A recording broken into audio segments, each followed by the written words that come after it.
And what we're going to do is type me, which refers to the form class itself, and then a dot.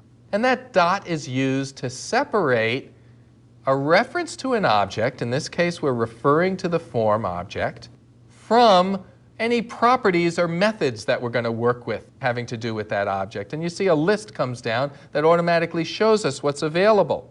And in this case, we're going to modify the caption of the form, which is the text property. So if I type in a T, E, X, you see it automatically came to text on the list. And I'm now just going to hit the tab key to accept that. So me.text equals, and I'm going to create a literal string here by starting with an open quotation.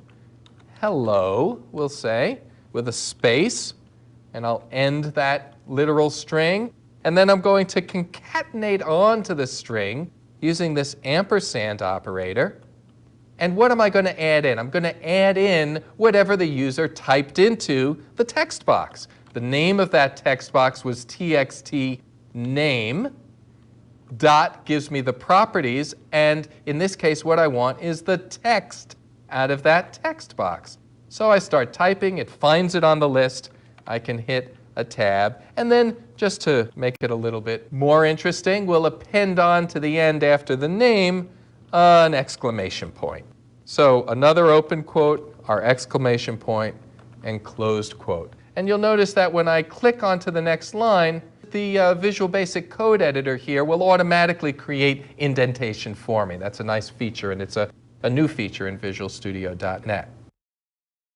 Okay, so what's happening now is every time the button gets clicked, the text of the form is going to change to say hello, and it's going to make use of whatever value had been typed into the text box on the form.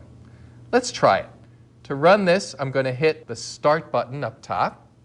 And here we have our new form. It says, enter your name, and I'll type in my name, Andy. And I'll click the greeting button, and lo and behold, it worked. Up on the top of the form here, it says, hello, Andy, with an exclamation point. So just to review the basic steps that are involved in programming Windows forms, you'll start off by creating a project and adding a form to the project, and one is added for you automatically. You may, of course, want to have multiple forms. You then will add controls to the forms. You'll set properties of those controls at design time using the visual interfaces in Visual Studio, which behind the scenes is going to be writing code for you. But then there's code that you're going to want to add yourself, and this is going to principally be in the form of event handlers. And very often those event handlers are going to be modifying the settings of properties at runtime.